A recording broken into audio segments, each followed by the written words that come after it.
tiers and upper tiers and single tiers municipality are needs to actually undertake a series of studies to evaluate their policies, to manage and plan for growth.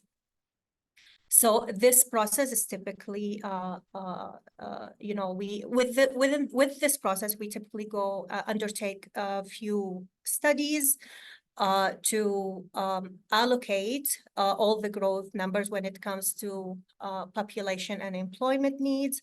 And with that, we need to also revamp our policies on managing that growth within a period of 30 years. County of Dufferin MCR took the approach of, or we took the approach with the MCR process to submit in phases.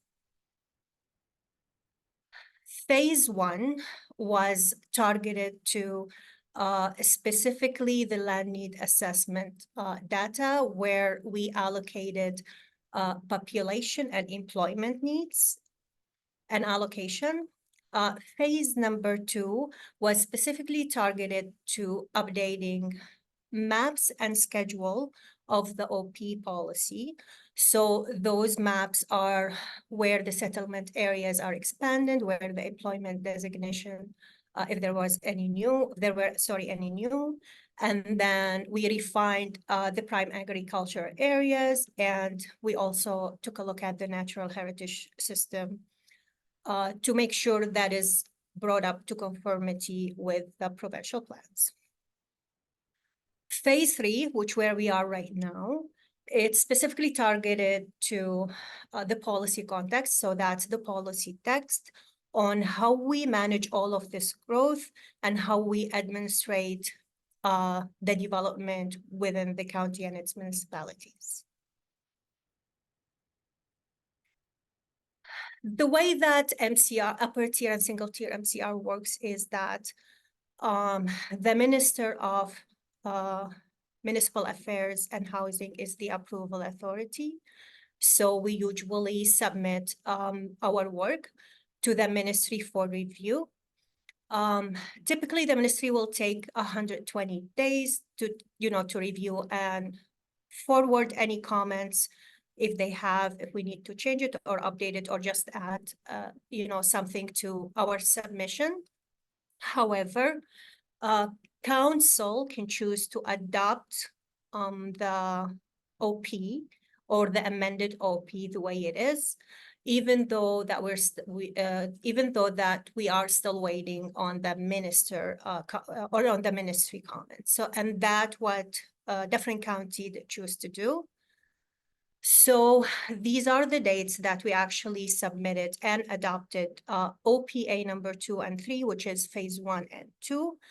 And we are gearing up to adopt phase 3, which is OPA number 4 in the coming month, which is March 14 council meeting.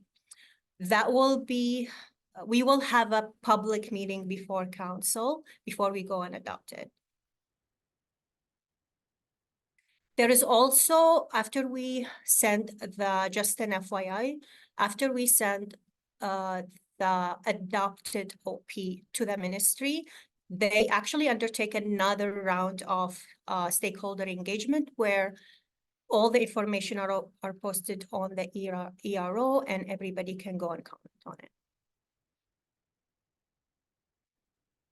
We have done the county staff, along with our consultant team, have undertook various stakeholder engagement events.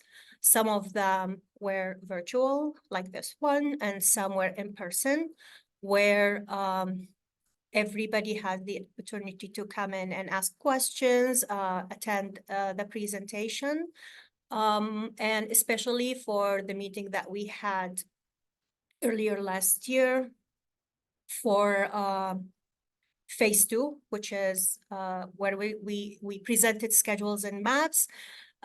We did have a printed version, and also we did have 2 computers actually available for people to come in and zoom into their properties to see what would be, the new designation if any change had happened in there. We also have our join and different communication platform. We always make sure that everything related to MCR process is posted there. Anything from public notices or documentation related to all phases. And we also actually have a survey section there where you can go and post if you have questions or answer some questions that we posted there. So just as we wrapping up this MCR process, as I mentioned, for the last phase, which is going to be OPA number 4, we are planning to adopt at County Council in March. And with that, actually, we still have to do some further work to the county OP that will mostly be, a series of kind of like, technical work just to bring our OP further into conformity if there is anything new coming up, or also some more policies that are specifically targeted to the county strategic plan when it comes to making sure that we have affordable housing, that our community is a whole, and also that we have equitable and inclusive opportunity all over the county. Just before I finish here, we do have a lot of avenues and platforms for, continuous engagement, and also anything related to the MCR.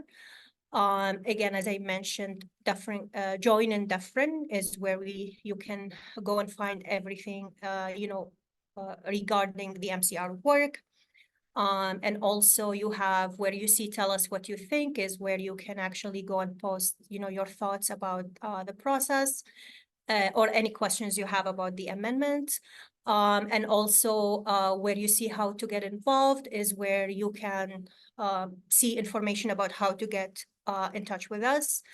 A different one is the YouTube channel, where you can see various videos and presentations about the MCR, and also you can also you can view council meetings. And then council meetings is the link that will take you into council agenda and minutes, and also recordings in case you want to view the discussion that has happened around the MCR and the county OP. And with this, I come to my presentation and then I can actually hand it off to Matt. Thanks a lot, Silva. I do notice that there is a comment in the chat that provides a link to the notice of the public meeting for anybody who is looking for that. Good afternoon. Thanks everybody for joining us this afternoon. My name is Matt Alexander. I'm a practice lead with WSP, and I've been working on this municipal comprehensive review and official plan update with Dufferin County for several years. And I think we've probably interacted a few different ways over that time. I'm going to provide an overview of this most recent amendment as part of the MCR. We're calling it phase 3, but it's the 4th OPA as Silva mentioned. So it's OPA number 4 for the county. So I'll talk a little bit about the purpose of this open house, and then provide a high-level overview of the subject matter that this official plan amendment covers, including some key details, key policy changes, and then talk a little bit about next steps, and we'll open it up for comments and questions. So the purpose of this meeting, of this presentation in the open house is to meet the statutory requirements for a public open house prior to the adoption of the proposed official plan amendment, which is being undertaken as part of the MCR under Section 26 of the Planning Act. And the idea is to provide members of the public with information about the amendment and provide an opportunity for the public to ask questions and provide feedback. The draft amendment includes over 130 proposed changes to the official plan. So I'm not going to go point by point through each of these.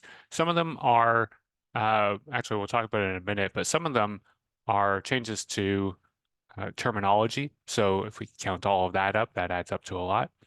But I'm going to summarize some of the key changes and talk about some of the specific policies. And if you have questions about the specific policies, of course, we can talk about that as well. We'll be able to bring up the draft official plan amendment and talk about any specific policies that are on your mind. So the purpose and effect of this official plan amendment is to update the policies of the official plan to address general policy input received over the course of the municipal comprehensive review and to respond to the changing needs of residents and businesses in the county and to simplify and clarify policies of the official plan. So this official plan, the original official plan was adopted in 2015, so it's nearly 10 years old at this point. We've had a lot of changes to provincial legislation and provincial policy, and so there are those updates which are required. But also the planning and development landscape in Ontario has changed a fair bit since 2015. And so we need to update the official plan to respond to new emerging issues in development and planning, as well as different priorities, changing priorities of residents of the county. So new official plans are required to be reviewed and updated within 10 years of adoption. And so that's what this process is for. We were also required to update the official plan. The county was required to update the official plan following the 2017 growth plan, which had a deadline of July 2nd, 2022. Those necessary growth plan conformity updates were adopted by council in the second OPA, which was the first part of this municipal comprehensive review. So the comprehensive review is intended to update population, employment, and growth forecasts, and update mapping, which was done in the amendment just before this. Over the course of this entire process, since we started in 2019, we have received numerous comments and lots of input on policy and mapping changes and everything else. We've received comments from county staff, local municipalities, and the general public, as well as land developers and public interest groups. These all relate to housing options, climate change, implementation and interpretation, and a lot of other topics. And so we've tried to address those and touch on each of those points in this general policy amendment. Throughout the Municipal Comprehensive Review, we've had a number of public open house meetings and public meetings. Residents and stakeholders have submitted dozens of comments, some of which have been addressed through the previous two amendments, and some have been held for this amendment. And we've also received a lot of feedback from different departments within the county related to climate change and other important issues. So I'll talk a little bit about some of the key details of the amendment. Like I said, we're updating terminology throughout the document. So instead of referencing Provincial Policy Statement 2014, it's being changed to Provincial Policy Statement 2020. It's likely that we're going to have a new provincial policy statement or an overarching provincial planning policy before this gets approved by the province.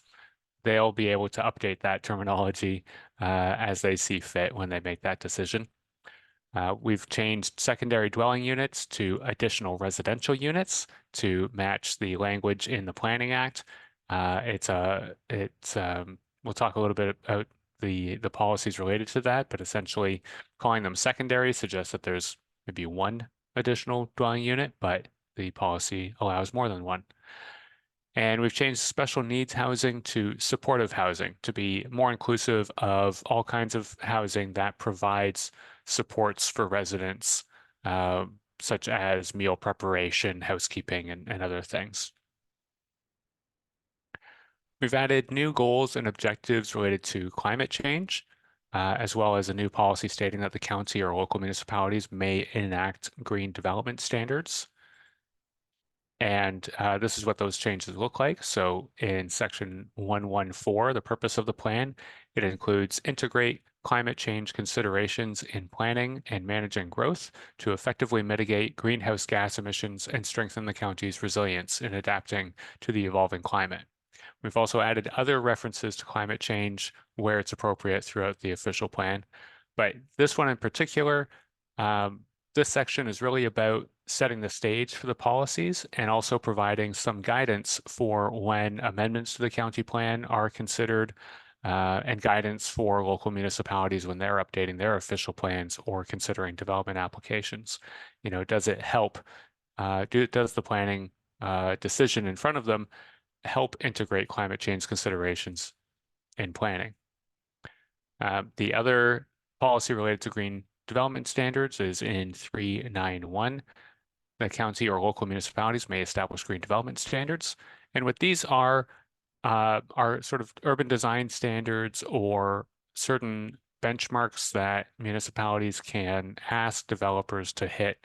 In some cases, it can be things that end up being required as a site plan condition, or it might be the sort of thing where maybe it fits into a community improvement plan or other incentives for increased energy efficiency or renewable energy systems and that kind of thing.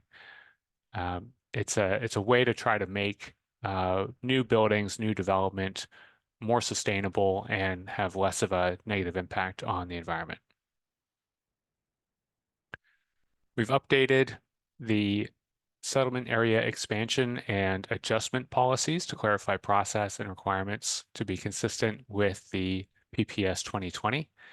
And we've added new policy to require privately initiated proposals for settlement area adjustments to identify both the lands that they want to have added as well as the lands to be removed.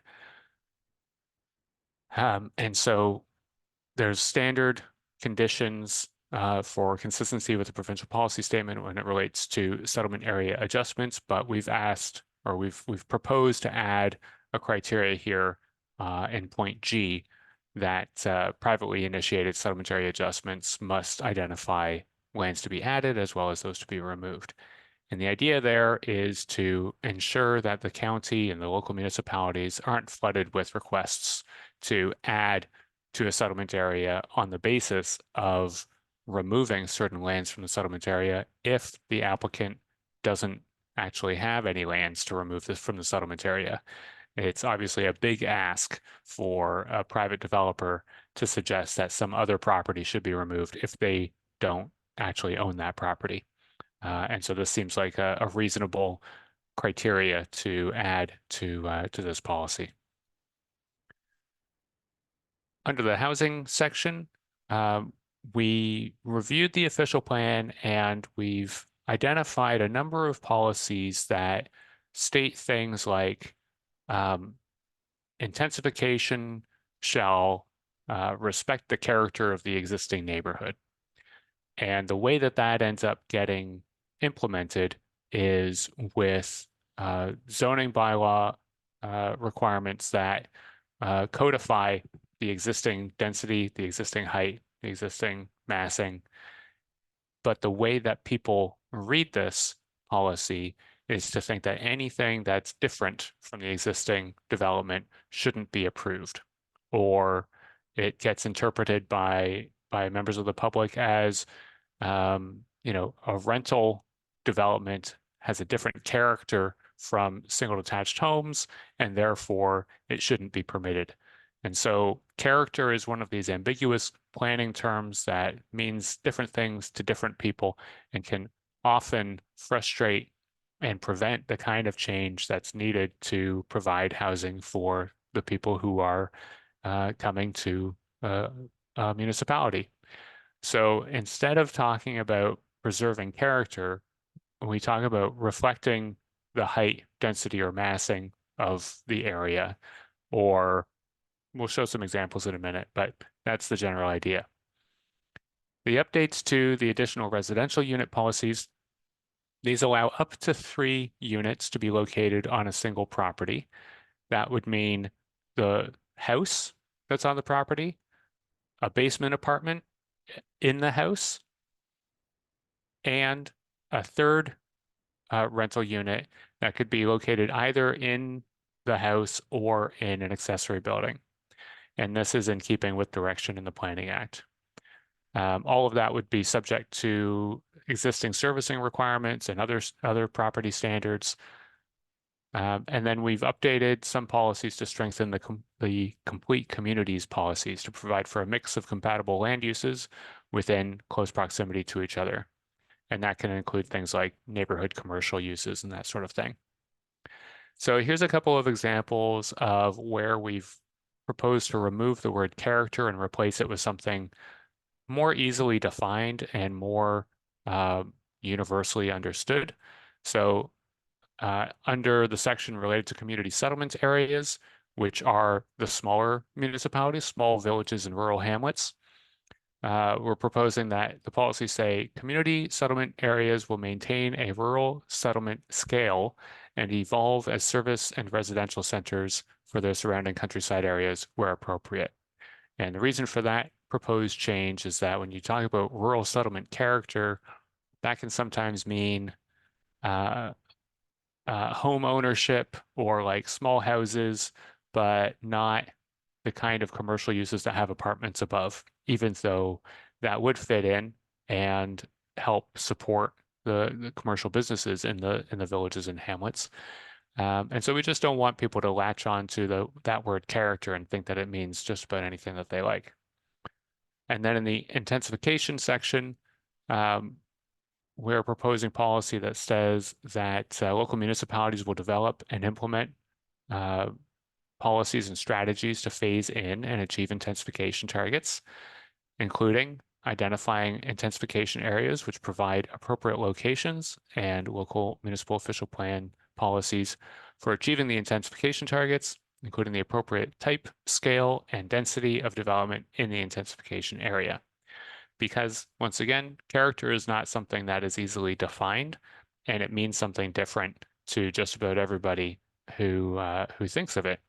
And density is a measurable criteria, a measurable item that we can use to identify the appropriate density and the appropriate type of development.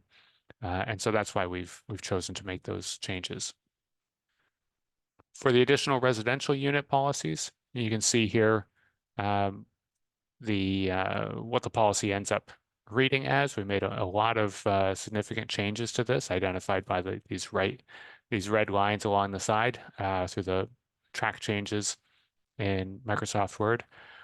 But you can see that it works out as up to 2 residential units permitted within a detached house, semi-detached house, or townhouse, or 1 additional residential unit in an accessory structure, and no more than 1 additional residential unit within the primary house. And then there are policies stating that local municipal official plans and zoning bylaws may contain more detailed policies and requirements, but they must permit them in conformity with this plan. And so they must be permitted. You can add parking requirements. You can add different zoning requirements to ensure that any potential negative impacts from increasing, the number of units on a property are accounted for. Additional residential units are, of course, subject to the building code, fire code, and all servicing requirements. And we also include policy to encourage local municipalities to establish policies for garden suites, which are typically permitted as a temporary use up to 20 years. And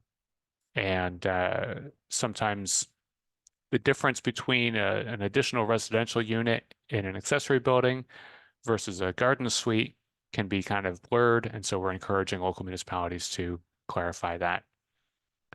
And then a general statement that additional residential units shall generally be permitted wherever single detached dwellings, semi-detached dwellings, and or townhouse dwellings are permitted.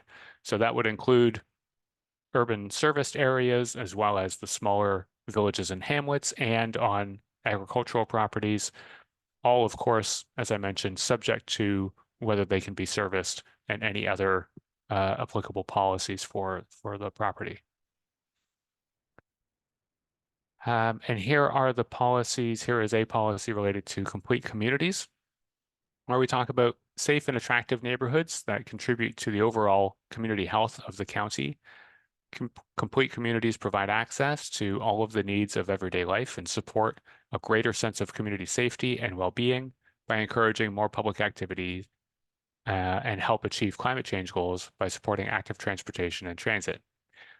So this is sort of a general policy direction to indicate to the local municipalities that as they're preparing their official plans, let's aim for that as a standard, that the achievement of complete communities where people are able to live, go to work, shop, get services, send their kids to school, join a sports team, or whatever else within the community and without having to go a great distance somewhere else to live what they consider a full life. Next section here, we've added, now this is, these are changes that have been introduced following the September 28th, 2023 committee meeting in which we first presented this draft official plan amendment.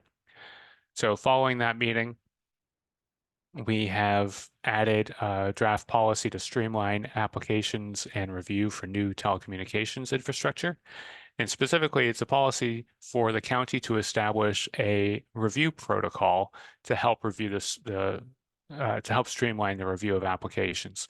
So rather than having new telecommunications towers just sort of go along in the same route as any site plan control or other planning application. The idea here is to try to create a concierge type service to speed up that approval and to deal with any particular opposition or any public feedback on those issues more directly. There's also additional direction for local municipalities to report on the progress of intensification and density targets on an annual basis. So because this official plan is really encouraging a lot of intensification, there's a need to monitor and ensure that progress is being made so that at the next 10-year update, we can see what the progress is and see if the plan needs to be adjusted to make up for lost time, essentially. So policy 8.3.2, growth plan monitoring. Local municipalities will report on their progress towards intensification and density targets annually. The county, in cooperation with local municipalities, will develop common measuring and reporting tools to monitor and report on progress towards achieving the targets established by this plan and a place to grow growth plan for the greater Golden Horseshoe. And what this might look like is simply exporting or putting together a package of building permit data, identifying how many new dwellings have been built within the intensification areas of the local municipalities 1 year to the next. So there might be a little bit of effort to set up the process, but hopefully it can be automated more or less based on the computer systems that municipalities are using. So the other thing I wanted to mention, well, we'll get into it. So the next steps here begin with implementing and addressing comments provided by the Ministry of Municipal Affairs. So we have received comments verbally from the province, and we're in the process of addressing those comments through revisions to the draft official plan. The general topics that they covered off are stronger language related to natural heritage system policies, minor corrections to the woodland evaluation criteria policy, updated references to the role of the Conservation Authority, because that's changed in the last year or two, and greater emphasis on transit and active transportation options in the policies.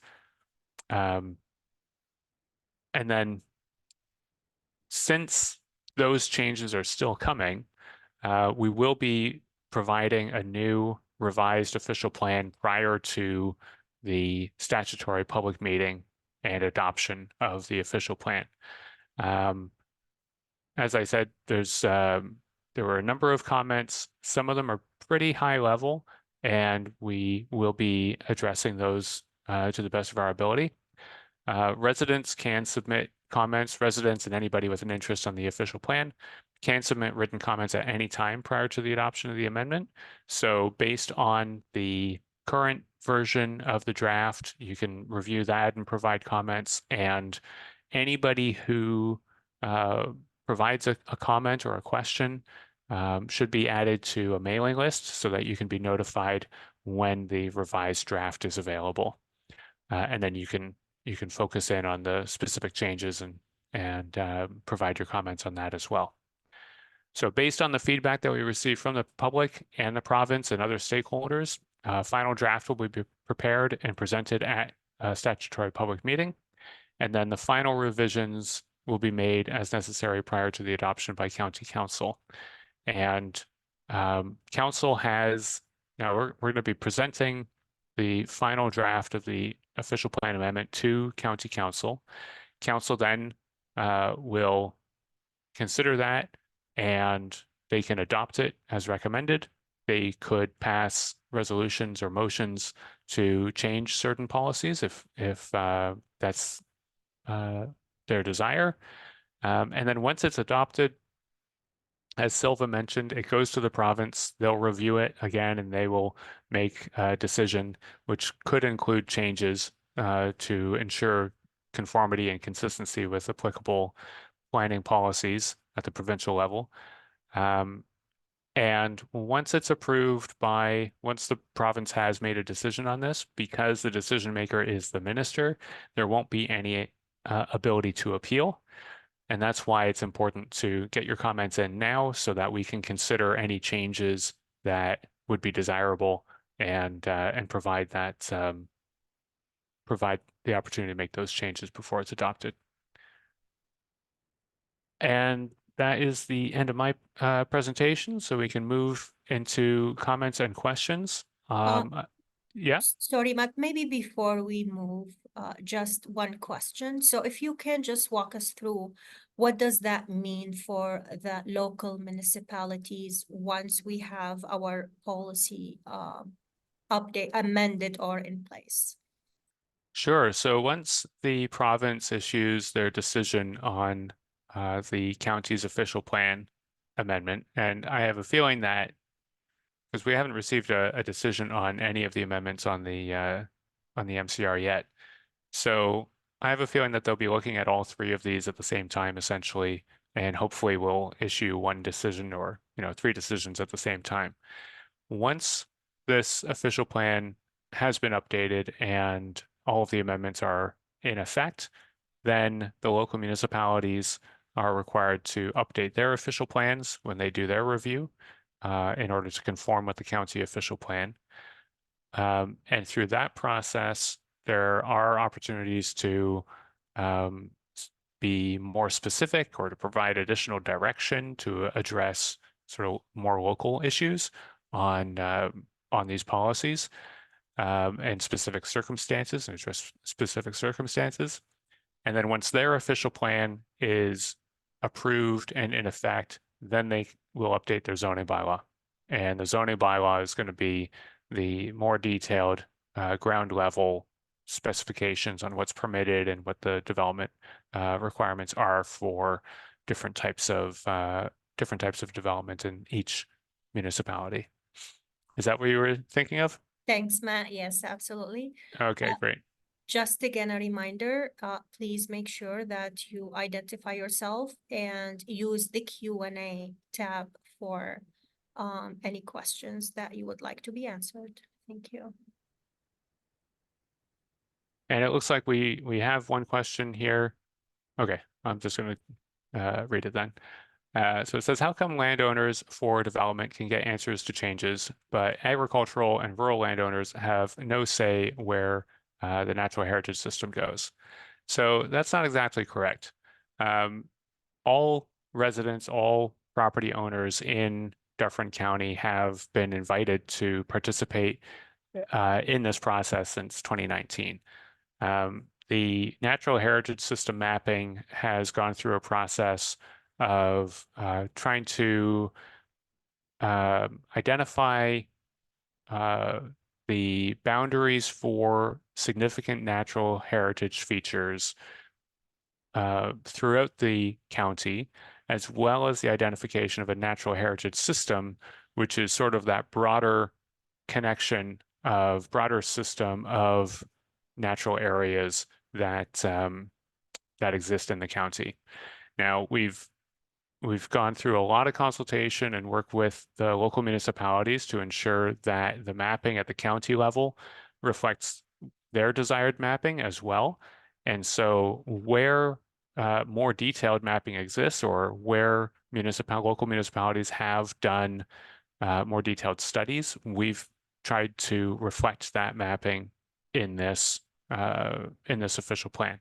And that's in the previous amendment that was adopted by council and is awaiting a decision from the county, from the province.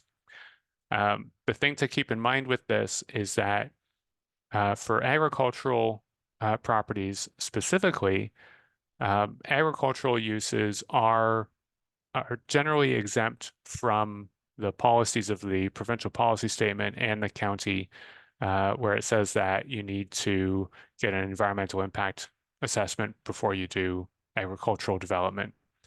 So that's something that is identified in the provincial policy statement that says that none of those policies, none of those natural heritage policies are to prevent agriculture from taking place. So if you own a farm and there's new mapping that shows natural heritage features either on the property or adjacent to it, you can continue to farm that property. That's something that is codified in the provincial policy, and you can continue to do that. On a more general sense, if you have an existing permitted use, so let's say a home or a business that is now located surrounded by a natural heritage feature on the map, any legal existing use is also permitted to continue. So there's no way for this new mapping to prevent you from continuing to operate a business or a farm or a home or anything else. And that's a general planning policy, legislative protection that you have when you already have permission to do something. So yeah, the question was why haven't rural and agricultural property owners had a say? They've had as much of a say as everybody else, and if there's a specific issue or a specific policy that you have questions about, then we can talk about that.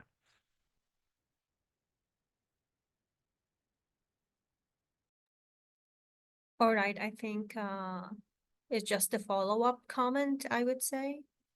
So from Adam too, he's also saying, I only became aware of this from family in Breath, and have talked to neighbors here, and nobody is Garifraxa. So I'm assuming the comment here is saying that no one knew about it from East Garifraxa, if that's the way I'm, understanding the comment. However, as Matt mentioned, and I also mentioned at the beginning, specifically during our January, if I'm not mistaken, of last year, we did host a public open house in person, where we did have on-site maps printed, and also 2 computer stations available, where we had people come in and actually zoom in into their lots. And if they had questions, we answered them right there on site. And we have also had, aside from that, several stakeholder engagements. And prior to adoption, we also had a public meeting before we adopted. So we, like county always make sure that we are providing, several opportunities for everyone to, be part of this process. So maybe I just would be an advice that always keep an eye on the county website. That way, we communicate any notices or any meetings that are available for this. Is there anything else to add, Matt, on that?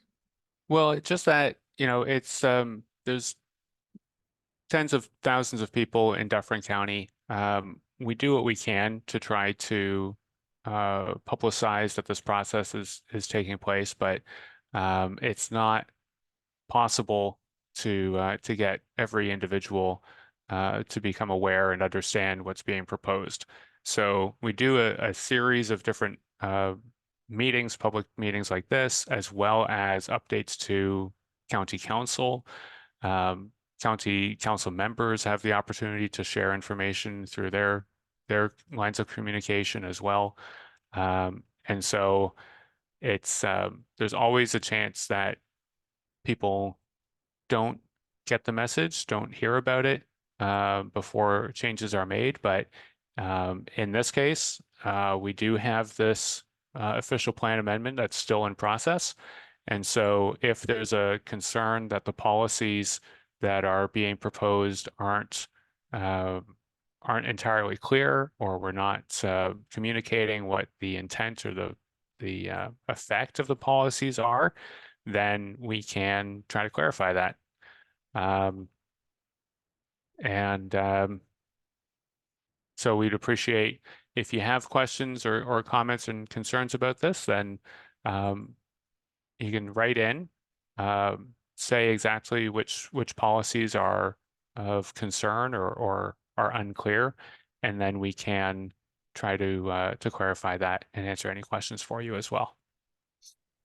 Thanks, Matt. And before I go to the next question, there is, I believe, another follow-up from Adam, which is who are these stakeholders? I think you mean stakeholders. So Oh, you went off mute, or you went on mute, Silva. sorry, so stakeholders are anyone who have interest in the county policy, which is residents, people that work here, developers, landowners. So even if you're not a resident but a landowner, you are key stakeholders. We also have key community groups and all of that. Right. All right. Next question, what about existing farmland that is not actively being farmed? Can it be farmed in the future? Want to take that one? Yeah. So the way that the official plan has been structured with the mapping in particular is that we have separate schedules for the prime agricultural areas and then for the uh, natural heritage features. And so what that means is that if you have a property that's got a natural heritage system identified on it, um, and it's also located on the agricultural map as agricultural land, then then it's designated agriculture and you can farm it. As I mentioned, the provincial policy statement has policy that says that those natural heritage policies do not prevent agricultural uses from occurring. And I can pull that up if folks are interested. Just take me a moment here.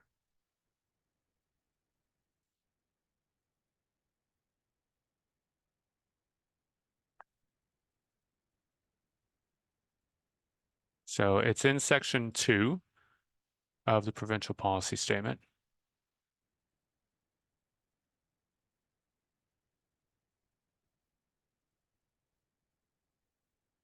Okay.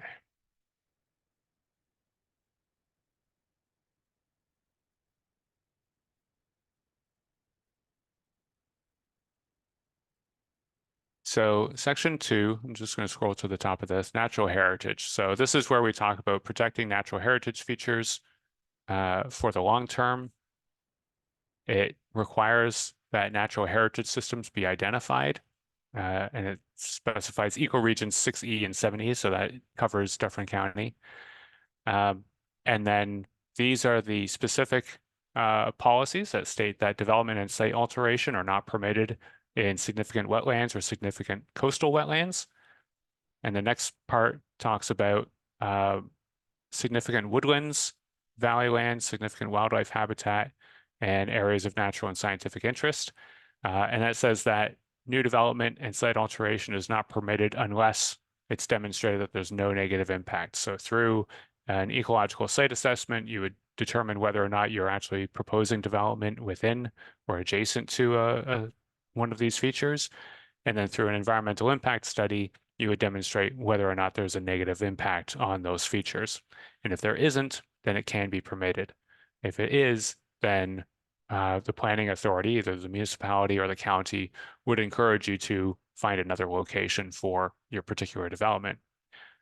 And then when we get down to section 2.19, it says nothing in policy 2.1 is intended to limit the ability of agricultural uses to continue. Now, the other thing to consider here, and this is how to read policy, is when you see a term that's italicized in the provincial policy statement, that means that it's a defined term. And so the definition of development has a specific meaning in the provincial policy statement. I'm just going to skip through the official plan here so we can, or the provincial policy statement, so we can get to that definition. Because this is something that comes up in most rural areas when we're proposing a new natural features mapping. So specifically, it says development means the creation of a new lot, a change in land use, or construction of buildings and structures requiring approval under the Planning Act.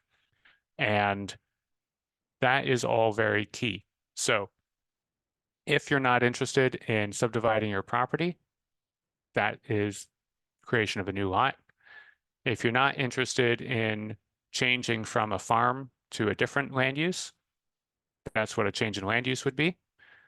And then the construction of buildings and structures requiring approval under the Planning Act, that is specific to things like a zoning bylaw amendment or a site plan control application or something like that. So if your property is already zoned for agriculture and you're proposing something that doesn't require an amendment to the zoning bylaw, then it's a good chance that it's not considered development under the Planning Act. And something like plowing a field does not require an application on the Planning Act. And then you can see that there's a couple of other exceptions here related to infrastructure, the Drainage Act, and mining of minerals and that sort of thing that is not considered development under the provincial policy statement. So we can get into it in more detail if you are interested, if you have a particular development proposal for your property and you want to understand how these policies could affect it. You may want to reach out to the local municipality and do a pre-application consultation with them to get a sense of what the impact might be. But in general, if you are in a prime agricultural area and you want to farm your property, the intent is, the priority there is for that property to be farmed. And so that's even with that natural heritage system or natural features identified on it, that's not going to prevent you from farming the property. So I hope that clears that up. Thanks, Matt.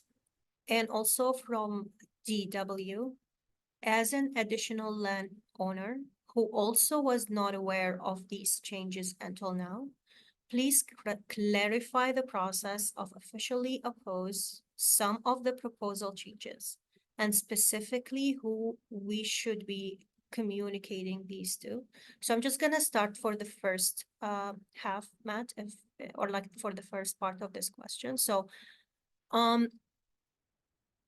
we really would appreciate comments or feedback on how we can better communicate this type of like if it's meeting, if changes are happening or anything or any type of stakeholder engagements. And the reason why I'm saying this because we do make sure that all the social media channels and county website and I believe, if I'm not mistaken, I could be wrong, but we did have some also ads actually put in a newspaper when it comes to statutory public meetings. So if anybody, like, please feel free to always contact us on and give us feedback on how we can better communicate and get those news out. Again, you can get in touch with our clerks. If you have, like any feedback on that, you can also send it to me and then we will communicate it with the right and proper staff. The second part, Matt, you can take it if you want, but I believe if this is specifically for OPA number 3, which is schedules and maps, which is now with the minister, I believe the proper channel is basically the ministry. It was posted on the ERO. And we do have the ERO posting numbers also available on our website. But if I'm not mistaken, the engagement period or like the commenting period has now been closed.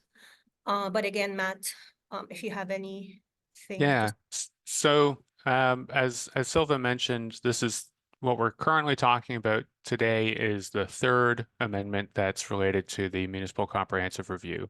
And the first two amendments, the first one was the growth plan conformity, and the second one was the mapping. Those have already been adopted by County Council, and they're with the province for review, which means that you can submit comments to the province directly. And so if you go to the county's go to the county's website to find the posting. I don't know, Silva, if you can pull that up and show it, that might be helpful. But if you go to that ERO, Environmental Registry of Ontario posting for those amendments, there will be contact information and you can still submit comments.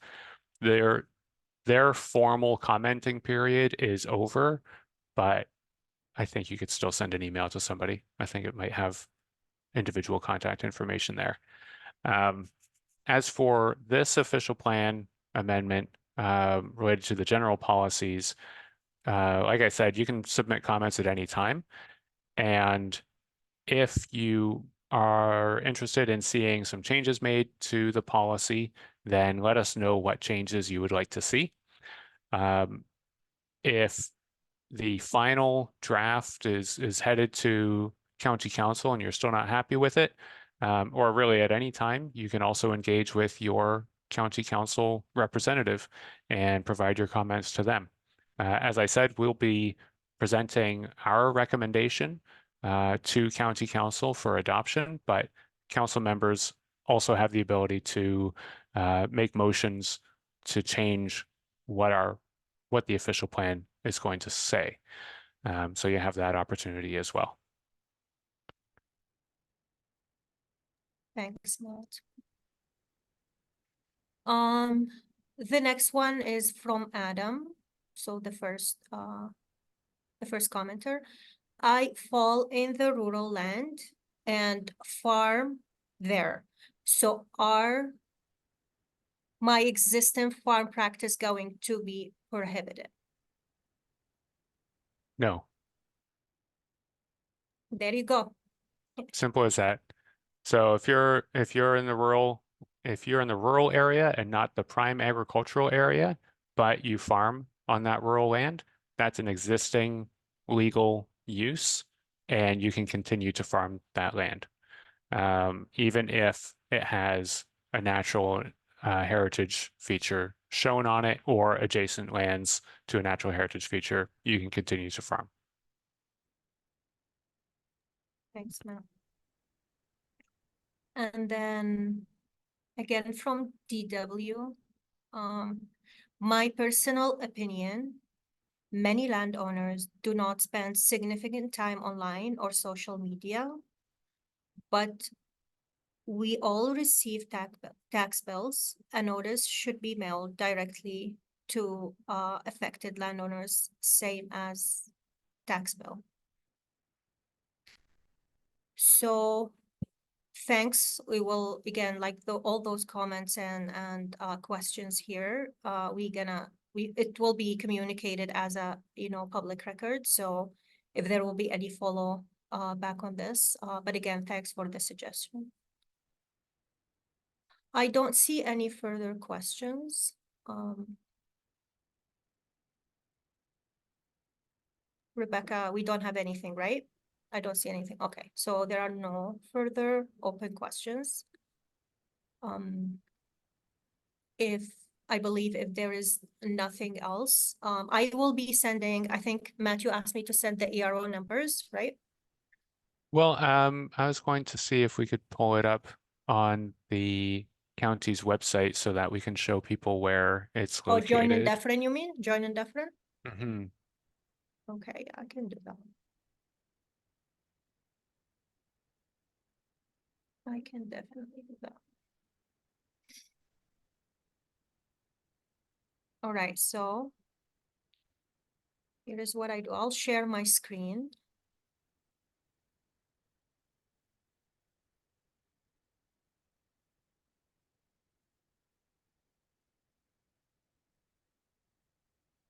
So if we type in join and deferent on the browser, it will take us to this webpage. And then we can go to Dufferin County Official Plan and then view project. So this area is basically some info about what is an MCR and what does that mean and all of that. We also have share your feedback here where you can post your questions or any comments that you have also. Tell us what you think as you see this been open, like for the long, as long as we had the MCR project open basically, and then we have some responses in there. And then what's important here, and Matt was basically talking about, is this area here where you see document library is where you can find everything related to the MCR when it comes to the OPAs. So this is the last phase 3 that we're talking about today. This was phase 2, and this was phase 1. So everything related, you can actually click on it, and then it will take you to that specific document. And we also have other information here and some information about the public meetings and all of that.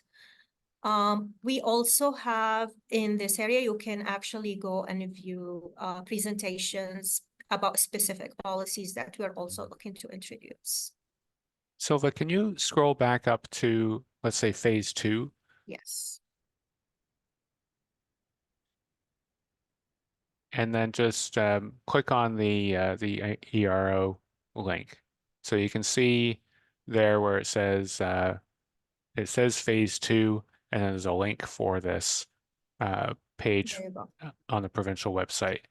So this is the Environmental Registry of Ontario website, and the ministry is required to post that there's a proposed approval of a municipal official plan. And you can see the dates here. So the proposal was posted on August 16th, and the comment period ran for 30 days, and it's now formally closed. But if you scroll down, there may be. Yes, there you go. There you go. Comment. So you can contact the municipal services office in London in order to speak with a municipal planner at the province at that location, and they haven't issued a decision yet. So technically, any comments that they receive are still to be considered before they make their decision. And there's the specific person who you can contact about this. So you can go to join in Defrin, go to the official plan page, and on the right-hand side, when you go through, you can see the ERO posting for the two amendments that have already been adopted. And once this one has been adopted, that'll be updated as well. So I hope that helps. And I believe all those links are being actually posted in our chat by our wonderful clerks. So thank you so much. I think Okay. never mind. So a couple of follow-up questions about how to open the maps and what does the natural linkage area mean on the maps. So when you go to join in Defrin and you see the link for the maps under phase 2, those are in PDF form and you can open that and review those. The definition for natural linkage, I will pull that up. Let's see.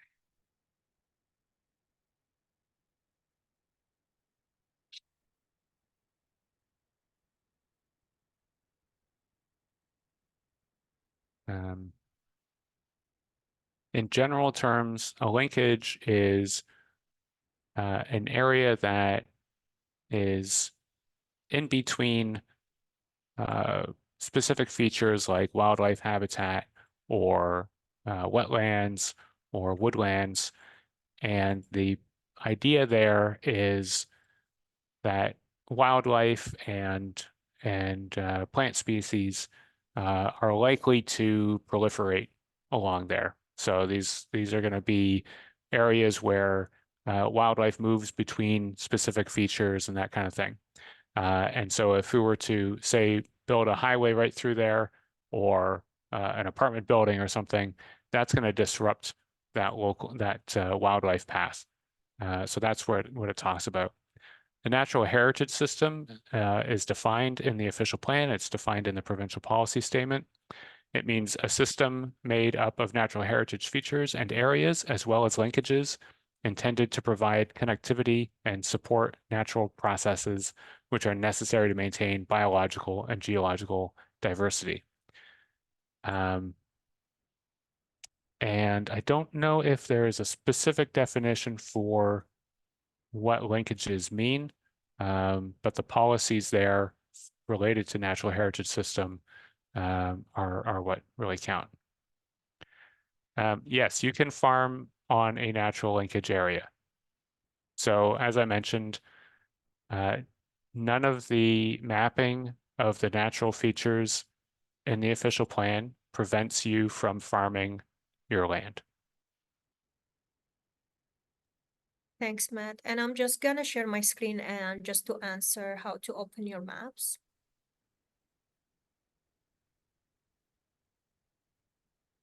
So again, within the, sorry, just I have a million thing open here.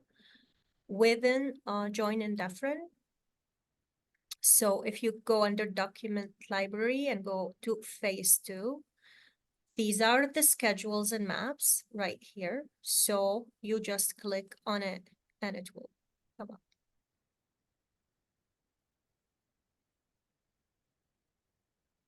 And you can take a look at it. Now, one thing worth mentioning here is that the land use schedules for the county are intended to be read at like a county level scale. So you can zoom in on this map in order to try to locate your property and see what the features are on it. But this is an indication that, let's say, if you know that your property is in the general area of one of these green areas, then and you want to do some new development, then this is an indication to contact the local municipality or contact the county to get that more detailed mapping. The county council and the province, they don't approve mapping that's on a computer system. They approve mapping that's in a document. And so it's not possible for us to reproduce that map for adoption at the scale where you can see exactly where a fence line is or something. And so the mapping is the scale that it is because it's a trigger to look more closely at the property, and then you can find out exactly what the boundaries are through that process. But like I said, if you own a farm and it's located within one of those green areas, you can continue to farm your property. Thanks, Matt. Alrighty.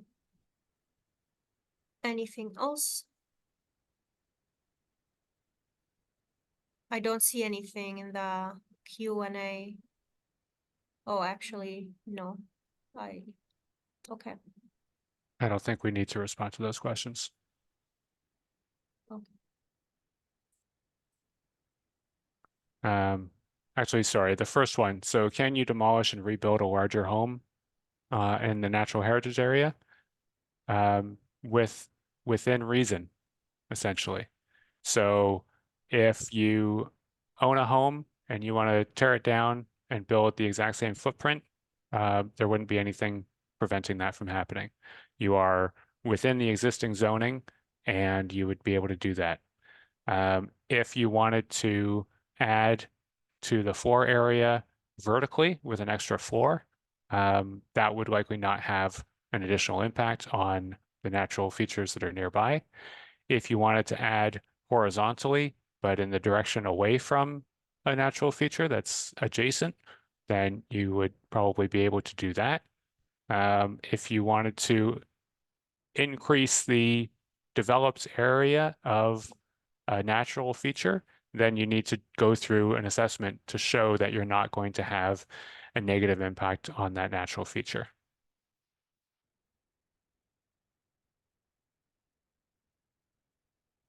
And the same thing applies to any other non-agricultural outbuildings or accessory structures.